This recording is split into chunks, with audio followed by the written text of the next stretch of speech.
Good afternoon, everyone, and welcome to this week's edition of our IC24 webinar series.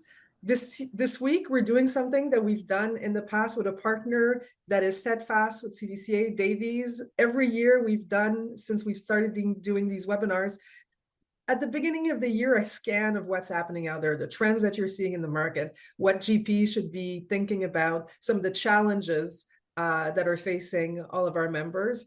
And they're going to walk you through a number of trends that they're seeing in fund formation, how to capitalize on some opportunities and how to manage some risk.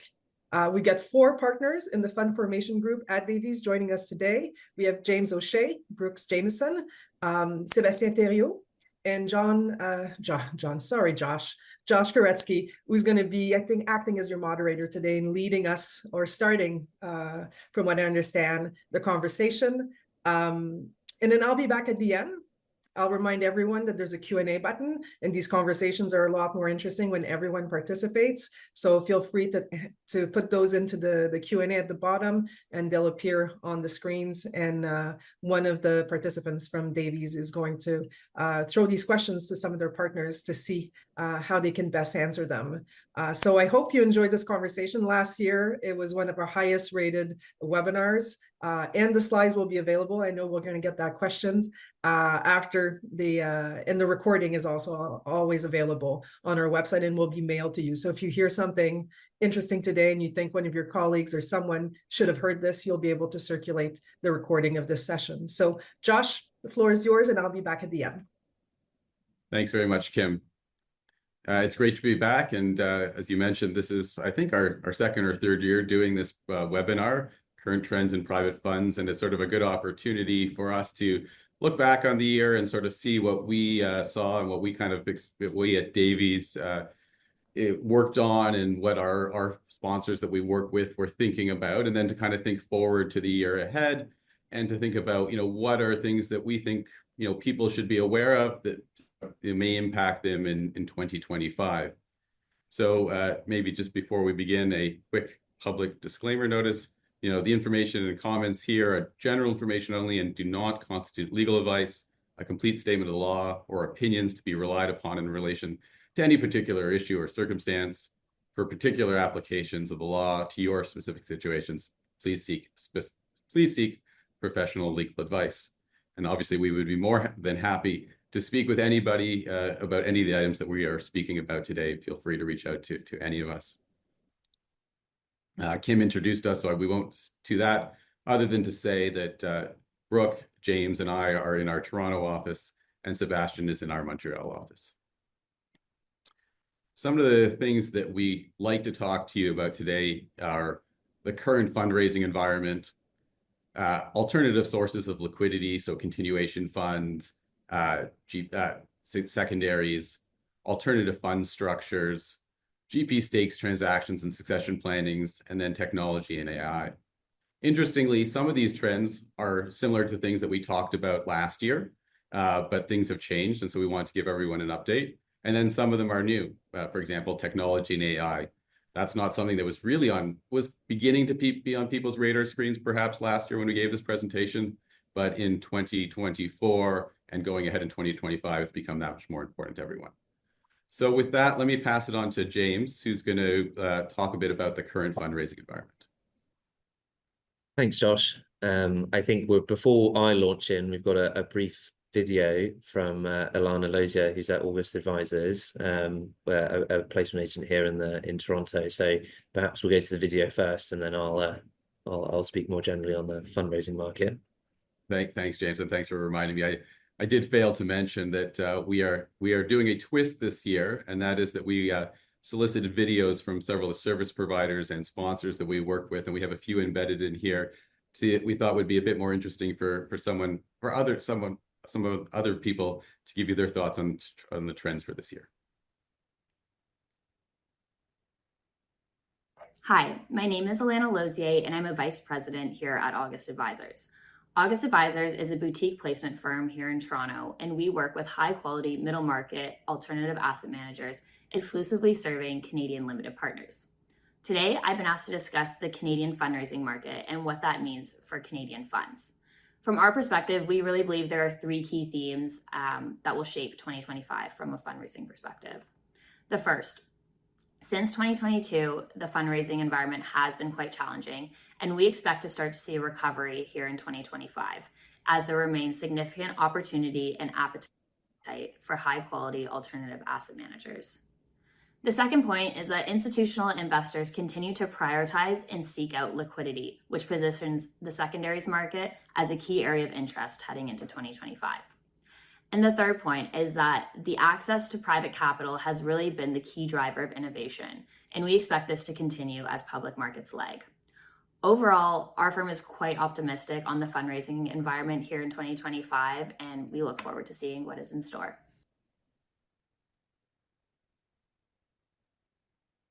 Excellent. So I think without wishing to repeat some of what Alana said, I think everyone would be in agreement that the last few years, certainly coming out of the pandemic, the fundraising environment has been very challenging and tough across the board. And so one of the key questions I think we've all been wondering is 2025 the year when these kind of macro headwinds that have been affecting everyone in the industry, will they ease off? Are we now in, I think one of the heads of the big US banks referred to as go mode from a deal perspective, and that obviously the pickup in deal activity, will that loosen up some of the restrictions on fundraising?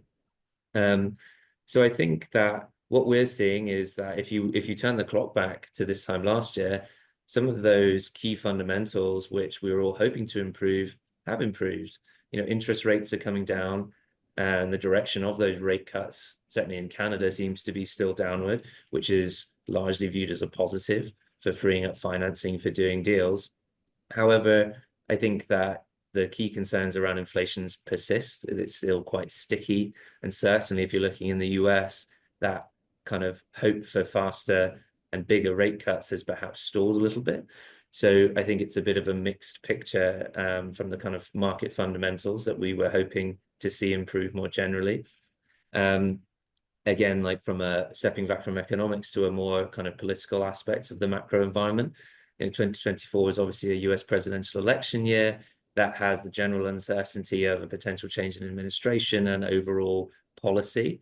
And I think that what has been extremely interesting is, you know, right, better or worse, is that whatever you might think of the outcome of the election, there was a certain perception, at least initially, that the new administration is obviously going to be viewed as more deal friendly, that some of the concerns around general volume of activity would kind of ease off. And I think that what has become quite apparent in the months since the election, and certainly the last week or two, is that the general uncertainty of an election year has been replaced by what I think some commentators refer to as the known uncertainty of the current administration, in that one of the few things we know that we can predict is that it will be unpredictable. And what I think that the challenge that poses for fund managers and fund sponsors and investors in particular is planning and making significant decisions for big transactions, managing the portfolio, asset allocation from an investor perspective. That gets quite challenging when you don't really know what's going to happen, you know, not just on a monthly or a quarterly basis, but a daily or even an hourly basis in some circumstances.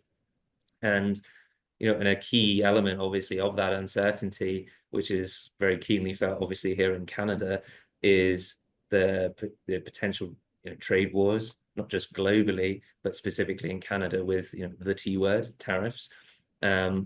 It's something that we've seen already. You know, we've seen investors, foreign investors, looking at Canadian fund managers actually pull out of making commitments in the last few weeks because of all of this uncertainty in the market, that, you know, from that general kind of optimism that I think Alana was referring to coming into Q4 2024, there's been a bit of a pause as people try and figure out exactly where we're going to be going in the next kind of weeks and months. And, you know, that comes on to what I think is the Canadian ecosystem specific challenges. So beyond the Trump administration and tariffs and that all of that uncertainty is, looking here in Canada, obviously we currently have a political vacuum in Ottawa. There's gridlock in Parliament, and that has affected things that do some policies and legislation that has a significant impact on our industry, specifically, as everyone on this webinar will be painfully aware of, the capital gains tax, which, as we've seen, the CRA, as is I think customary with these sort of administrative moves, is starting to collect on the basis of the proposed legislation. But we're now in this curious position where it's actually not sure whether that will go through. And I don't think, if you're thinking of it from a conservative perspective, or even, those running for the leadership of the Liberal Party, I don't think there's a strong consensus as to whether that will go ahead. So all of this adds up to, globally, but particularly in Canada, a lot of background noise, and investors going to their ICs, one of the things they don't like is background noise. So I think that kind of leads on to the next slide, where what we think is quite helpful for GPs to be aware of is, from an investor perspective, when you're talking to your LP base, your existing LPs, and also your prospective LPs, what are their priorities? What are their pressure points? Are we trending in the right direction? And I think the answer to that is probably, and not to be too much of a lawyer about it, but it depends. In certain asset classes, it's more positive than others. It depends on your strategy. It depends on your LP base. It depends on your track record. From a macro perspective, again, some of the things that we talked about before, the denominator effect, where, it's just a colloquialism basically for the skewing of the portfolio allocation for a lot of institutional investors, where the volatility in the public markets have resulted in them being slightly overweight in the illiquid alt space. So a lot of these huge, bigger institutional investors almost stopped investing because of that mismatch in how they're balancing their portfolio from a risk and liquidity perspective. That has eased off. I think the most recent Preqin survey had 70+% of investors saying that they had little to no concern from a denominator effect perspective, which is obviously positive. So, setting that aside, one of the things we've been kind of keeping track of is, where is the money going? Like, where are investors putting their commitments? What are allocators looking at as when they're kind of designing their allocations for 2025?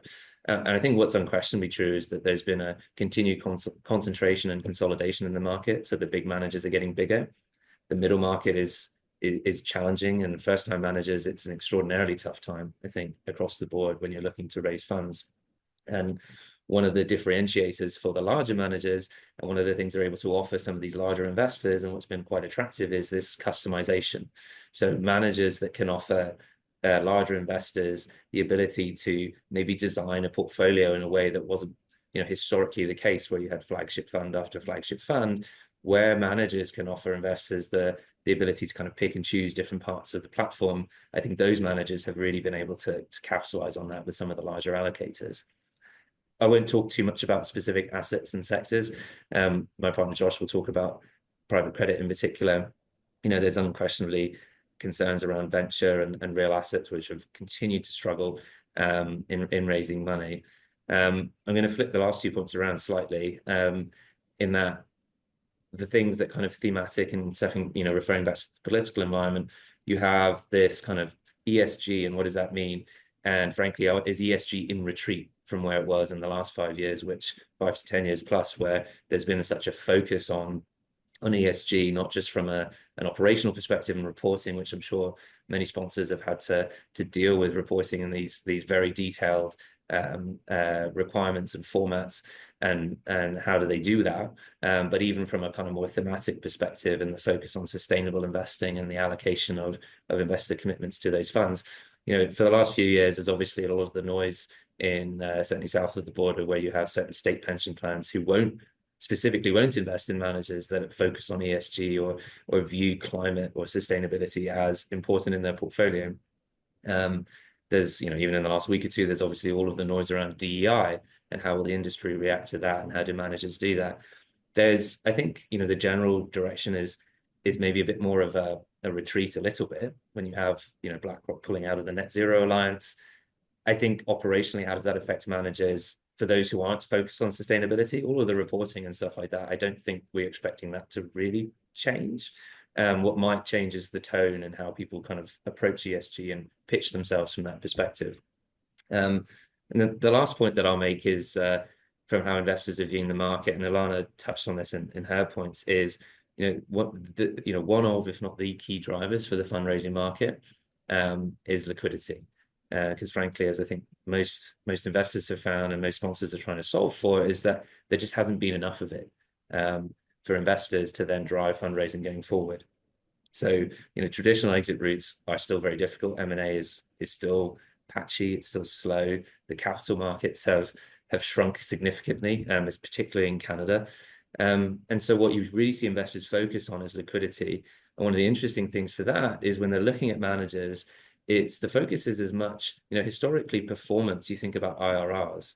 IRR obviously typically includes unrealized value. And what we've seen investors really focus on is as much as an IRR as DPI, so distributions to paid in capital, essentially money out over money in. So they're really thinking about performance, not just on a valuation perspective, but from a cash flow perspective. And for managers, it's how do you position yourselves to tell that story as best you can? How do you achieve those exits? We're having managers who are having conversations with investors where they say, I'd love to commit, but you need to do a couple of exits and achieve that liquidity so that I can go to my IC and have a much better story to tell.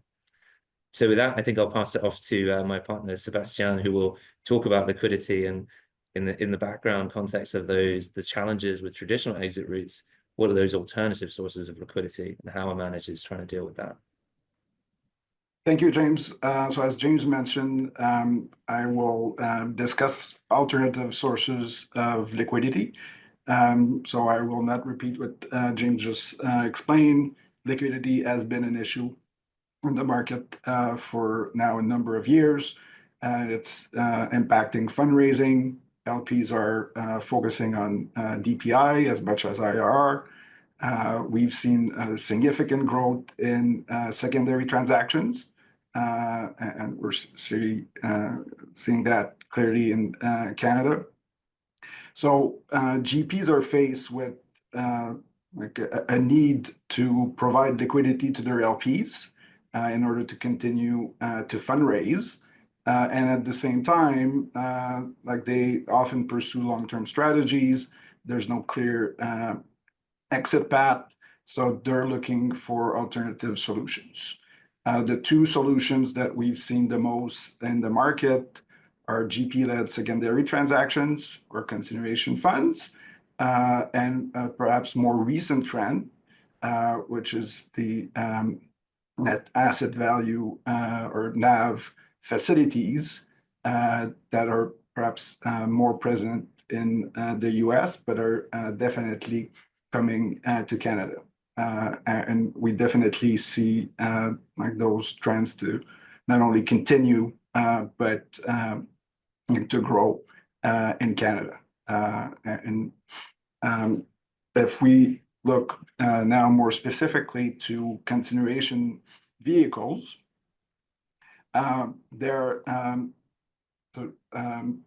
Josh, perhaps, thank you.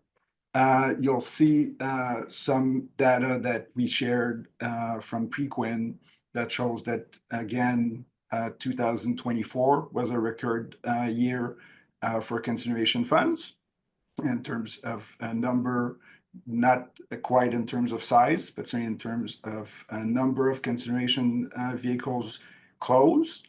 And I think the most interesting data point from my perspective is that of those, 55 continuation funds are first-time vehicles for their respective GPs, which means that not only the number of funds has increased, but the number of players and that market has increased significantly. So I think we can expect those trends to continue.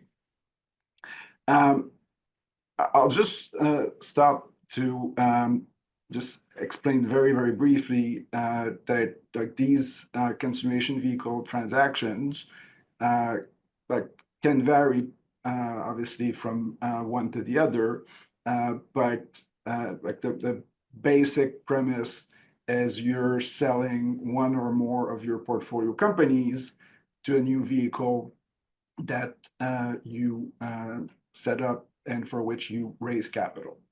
And there, like we've discussed, that fundraising has been challenging, certainly for buyout funds and perhaps even more for venture funds and funds in other sectors.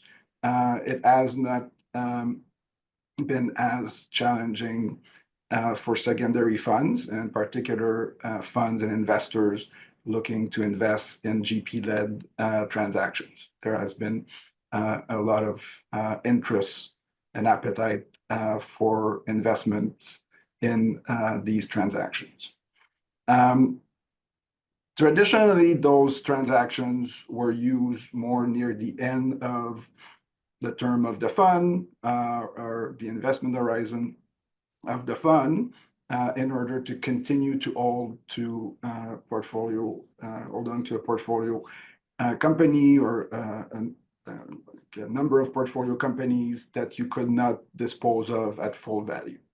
But now what we've seen in the market is that there are a number of transactions that are done that are not only because you want to continue to hold on to certain portfolio companies at the end of the fund. There are other reasons for these transactions, in particular when portfolio company needs more capital or more time in order to realize its full potential. The continuation vehicle avenue can be interesting for GPs, particularly in a context where it's difficult to exit. As James explained earlier, M&A market remains depressed.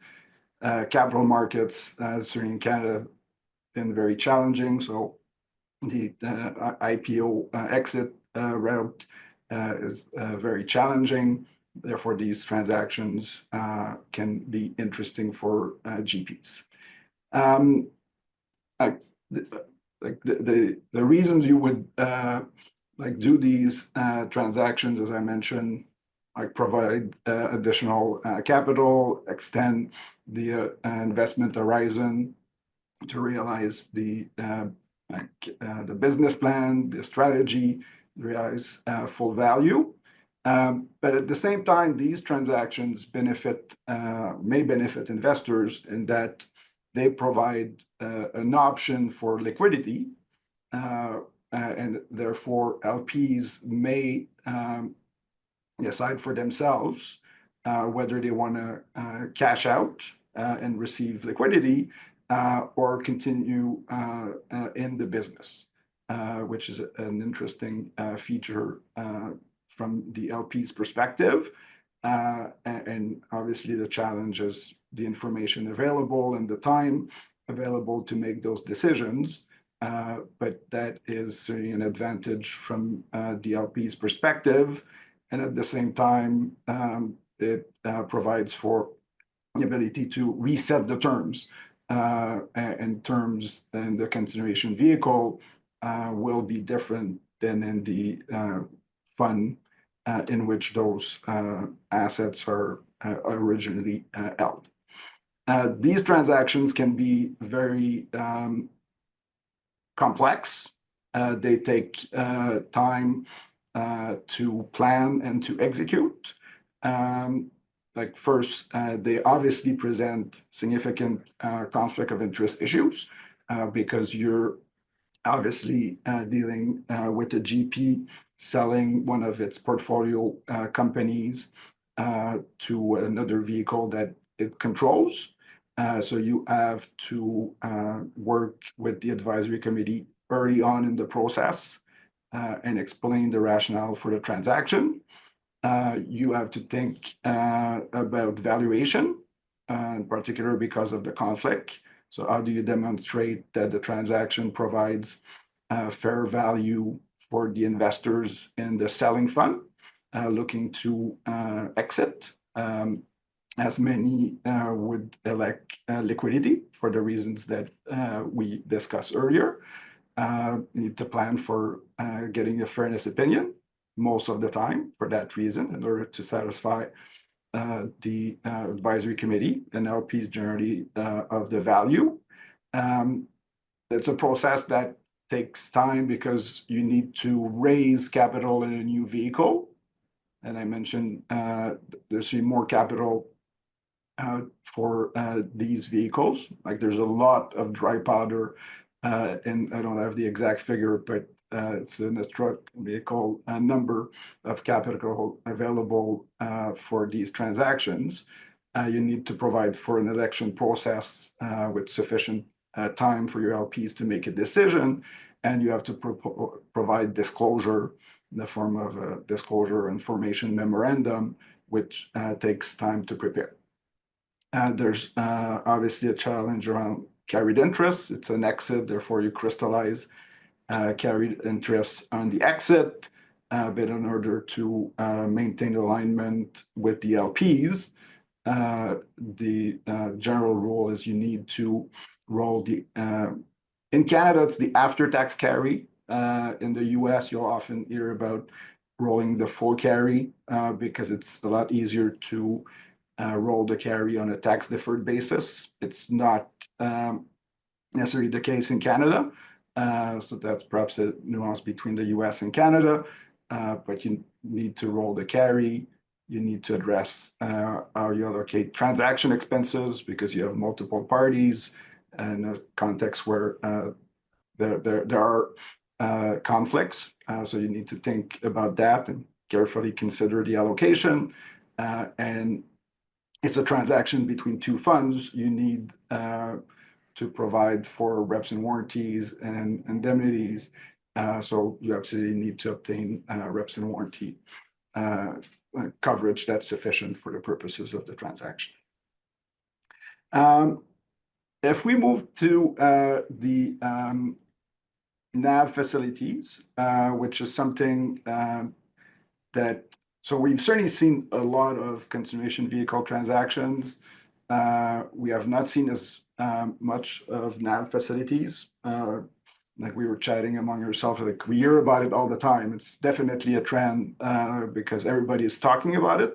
How many GPs have actually done NAV facilities? I think it remains limited, but there's definitely a trend in the US, and we would expect, as usual, that would move up north to have these NAV facilities.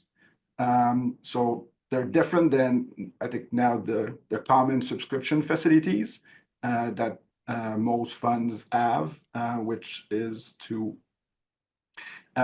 limit the number of capital calls, make it easier for GPs and LPs to manage capital calls, have access to capital quickly. You don't need to send a capital call notice to have access to capital to close a transaction, make an investment, and those are typically secured by on-call capital commitments. When we talk about NAV facilities, you're actually financing the portfolio, the fund's portfolio, and that's based on the net asset value of the portfolio. So that obviously would be of interest like later during the life of the fund, where you have a portfolio to finance. Like obviously, other than to provide liquidity, which is one reason to consider NAV facilities, you could, depending on the portfolio and some of your portfolio companies, you could like reduce financing costs, and you could also have access to additional capital that you could use to make follow-on investments or make other investments without calling capital from LPs. The leverage that you obtain is like relatively limited, but the fundamental difference is that it's on the portfolio. And obviously, it presents a different risk profile because generally all of the investments are themselves leveraged, say for buyout funds. So we mentioned like among the reasons you would do these NAV facilities, lowering your financing costs, financing distributions, improve your DPI. Like if you have a portfolio where perhaps you have a challenge financing one or more assets, that can ease the pressure and help raise financing at interest costs. And perhaps the advantage I would stress is that if you do that facility, if you compare to a continuation vehicle transaction, this is not permanent. Like this is something you can finance and refinance and repay with relative ease, which means that you preserve the upside. Obviously, you maintain the risk, but you preserve the upside. Like NAV facilities remain, they're not as widely accepted as subscription facilities. I think there remains a lot of skeptics, like a lot of LPs push back on these NAV facilities. So that's our sense currently in the market.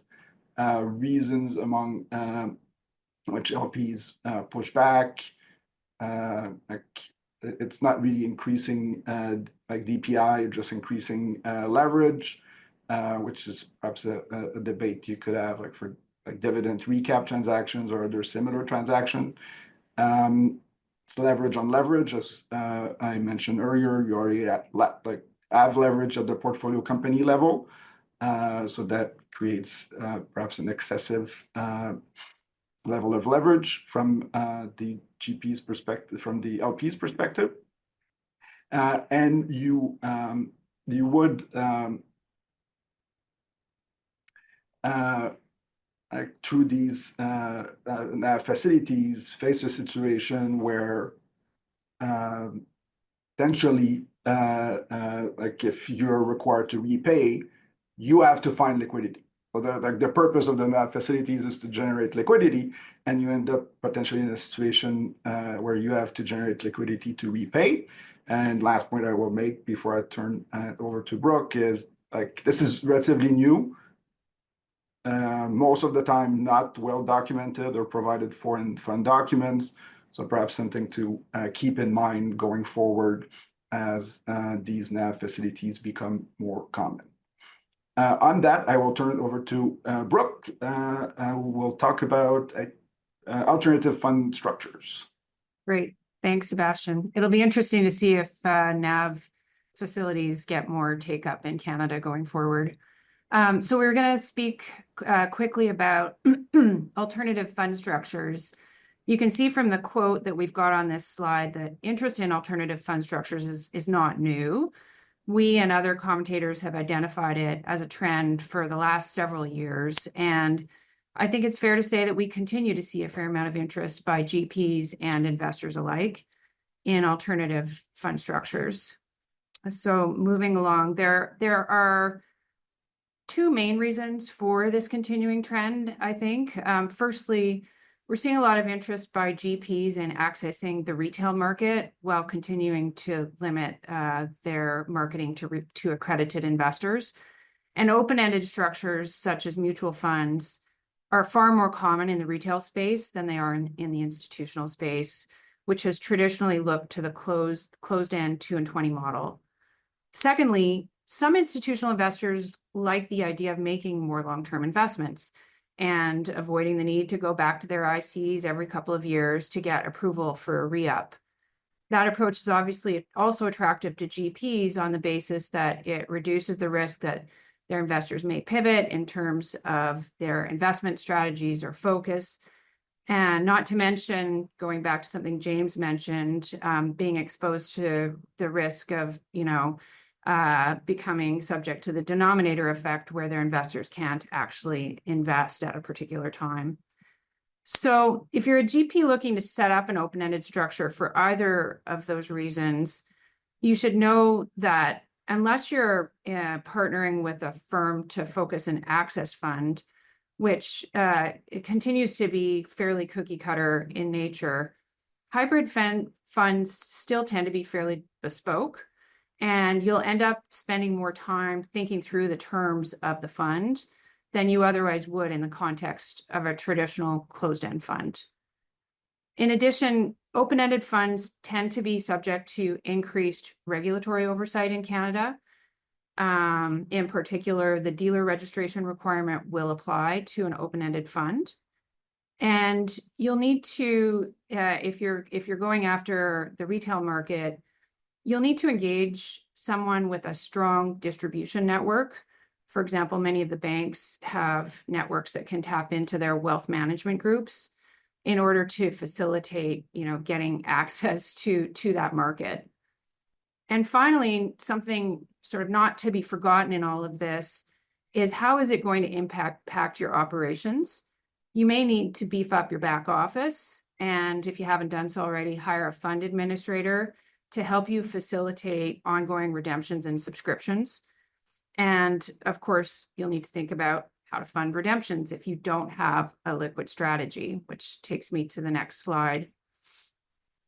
In the context of a hybrid fund, you can deal with liquidity by incorporating appropriate hold periods and gates in the fund documents. That's nothing new, and it does solve the issue of liquidity from a legal perspective.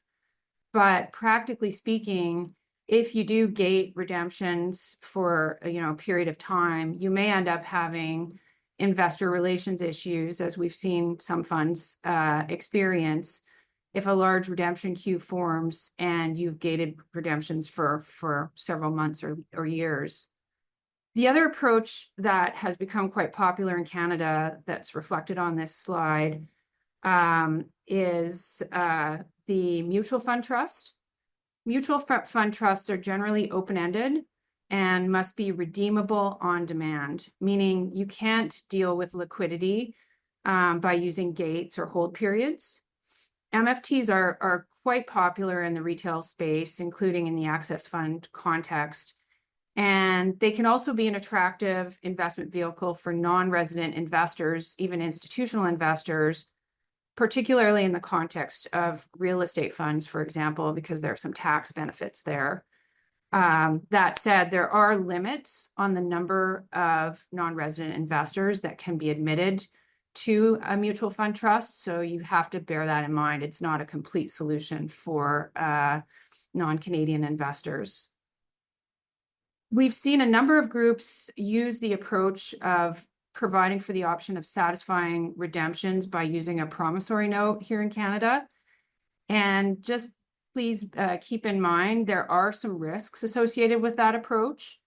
And for that reason, I recommend that if you're thinking about going down the path of forming a mutual fund trust, consult with tax advisors who have done this work before and can advise you properly on the risks associated with that approach.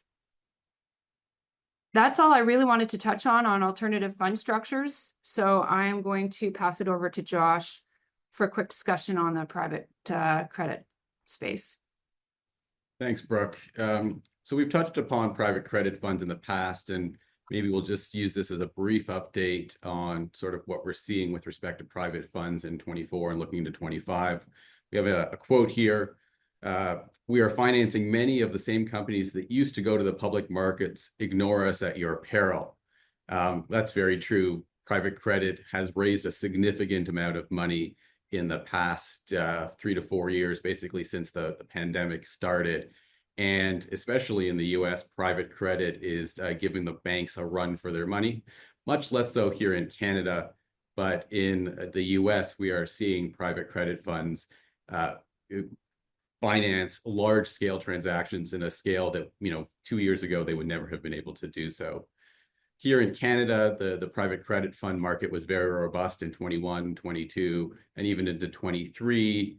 Into 24 and going into 25, what we've seen is just due to the success of the private credit fund market, we've seen obviously lots of people come and raise new funds and increase the competition for the private credit market. So we have seen some slowdowns in fundraising from our perspective in Canada due to a combination of increased competition and also just being, people having made allocations to private credit in previous years and sort of getting to the allocation points that they want to. One of the interesting things about credit is that it lends itself really well to some of those alternative fund structures that Brooke was speaking to before. We are seeing lots of people being interested in open-ended private credit structures because private credit does offer more liquidity than a private equity or an infrastructure strategy. And what we're also seeing is that people are beginning to, create more bespoke private credit strategies. So before you may have had, a more broader strategy that targeted lending to middle market companies. Now you may be very specific in the types of loans you're going to be making to those middle market companies, or we're even seeing private credit tackle different areas such as, asset-based loans, special situations. So I think private credit continues to be very interesting, something I'm particularly interested in, and we'll see where it goes through in 25. The next item that I wanted to talk to and speak to was GP stakes transactions. And again, this is something that we talked about last year, but again, something that we saw an acceleration of a little bit in Canada, but very much so in the United States and elsewhere in the world is GP stakes transactions. And so we have Chuck Fellers from Colchester Partners, one of the people who we've worked with, who kindly gave us this video and has a brief description of that. Hi there, I'm Chuck Fellers at Colchester Partners. Colchester is an investment bank focused on investment managers. In the private fund space, we are primarily sell-side advisors to GPs who are participating in control M&A at the GP level, GP stakes, non-dilutive financing at the management company level, and in NAV loans. And in Canada, we've represented several firms, including Penn Fund and TorqueWest in their GP stake sales, Northleaf Capital in its strategic transaction, and a U.S. seller, which was purchased by Brookfield. Thanks to the CVCA and Davies for inviting us here to share a few highlights on the market. In a GP stake sale, just at broad strokes, an investor typically buys a permanent interest in 10 to 25% of a firm's net management fee distributions, carried interest, and GP commitment. GPs generally become interesting targets in this market once they are raising funds of, say, $1 billion or more per vintage. And if you want to think about the uses of proceeds, it's really divided roughly in half between capital in and cash out. The capital in tends to be used to make larger GP commitments into funds or to start a new strategy. And the cash out tends to be used either to create personal liquidity for the ongoing partners, buy out a prior third-party investor, or finance the buyout of a retiring partner. A second type of transaction we work on, non-dilutive financing at the management company level, tends to be mostly used for capital in and occasionally used to self-finance the buyout of a retiring partner. That financing tends to cost, say, 10 to 16% at a cost of capital basis. It's repaid over 5 to 10 years and has very limited recourse, and it's very flexible capital. A third type of transaction, which is increasing, are strategic sales amongst GPs, and those proceeds tend to be used mostly to cash out or provide liquidity to the partners at the time. A seller or a GP may seek a strategic buyer when it reaches an inflection point in its growth that it believes a new partner would make it more easy to solve. And that might be something like attracting investment capital from insurance balance sheets or building out a retail distribution program. Anyway, we find this market to be super fascinating. It's developing very quickly. We'd love to provide you more detail if you reach out to us directly at our contact information in the materials. Thanks again for your time. Thanks very much, Chuck from Colchester, for providing us that video. So Chuck gave us a very good description of the GP stakes transactions that we're talking about, and I'm not going to go into it in too much more detail, but we do have sort of divide them into minority and majority transactions, or strategic investments and minority investments. And we haven't seen a lot of these GP stakes transactions in Canada. There have been a handful here on the slide. You can see TorqueWest did a minority GP stakes transaction this year. Kensington did a strategic investment with AGF, and then Northleaf several years ago did a strategic with IGM and Great-West Lifeco, part of Power. And so I think, the reason we haven't seen a lot of these in Canada is just the size of our private equity, private funds market. Chuck mentioned that, once these tend to become attractive, once you're raising funds of $1 billion plus, obviously in Canada, while we do have a number of sponsors that are raising at that level, there are not that many as there are in the US or elsewhere throughout the world. That being said, we are seeing GP stakes transactions take place in Canada. And we are seeing sponsors reach out to us and sponsors even who are significantly below that $1 billion level, reach out to us to talk about potential GP stakes transactions, specifically also in the context of succession planning.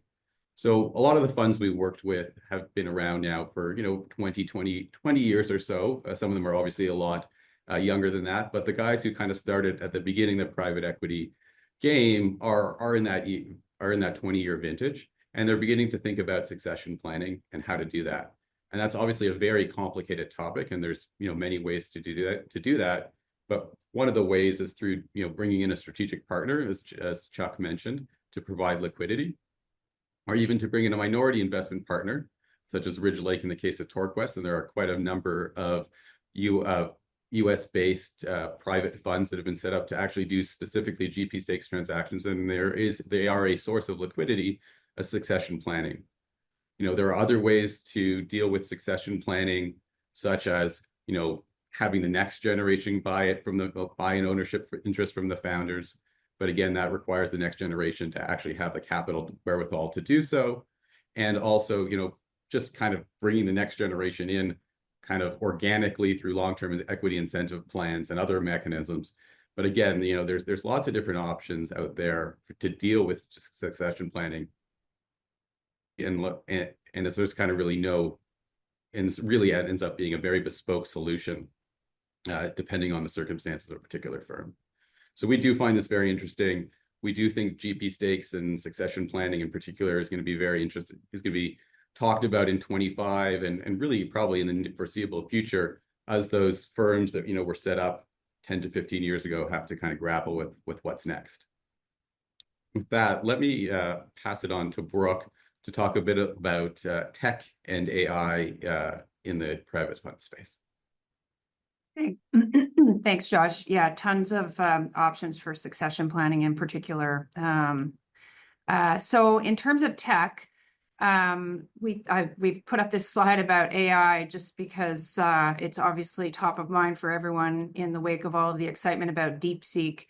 But I thought I would actually kick off our final discussion about trends that GPs need to know in the context of tech by kicking it over to Devin Rath from Northleaf, because he's done a lot of thinking on this from the GP side of things. So if we can cue up his video. My name is Devin Rath, and I'm a vice president with Northleaf Capital Partners on the legal team. And I've been asked to say a few words today about trends in the industry. So there were three that I wanted to speak about, and I'm leaving out a lot of kind of different software and solutions, but wanted to just briefly touch on big data, AI, and cybersecurity. Starting with big data, it's a relatively older concept, but it's about aggregating as much data as possible. So for example, investor information like commitments and investments, looking at the amounts invested, the sectors, geography, and then later the returns. And then collecting all that on an internal portal where we can see all that information by fund. So we can see commitments, returns, DPI, IRR, whatever we want. And we're working on automating the tracking for this so that there's less manual data entry, so that subscriptions coming in and investments going out are tracked more automatically. Looking forward, in theory, all this information could be used to create a portal for investors to log in and see their own information, to see their investments by fund, their returns or distributions, for example. The second one is AI, which is in an earlier phase, kind of a trust but verify stage, where we are currently licensing a number of different tools as separate lockdown environments, and are finding it helpful in analyzing efficiently large numbers of documents. So taking 5 or 10 credit agreements or commercial contracts, putting them in there to create a summary of the terms and a comparison of those terms, and then linked page references to be able to verify what the AI analysis is. As AI improves, that process should improve, but looking ahead, it could in theory be used to compare and summarize the results of investments as well, and potentially suggest reasons for any differences in performance between different investments. The third point is cybersecurity, which has always been an area of focus, but the nature of the threats has been changing recently with the development of AI as well, as better malware and more sophisticated social engineering tools have been developed. So there are AI tools being developed as well to fight these threats, but just an area to note. And as mentioned at the beginning, there's a number of other trends, but these were three in particular that I found interesting. So just to supplement what Devin mentioned there, certainly the technology is still being developed. And I had a fourth item to add to his, which is just subscription agreement automation. Anyone who's done a fundraise knows that sometimes collecting the completed subscription agreements can be quite painful.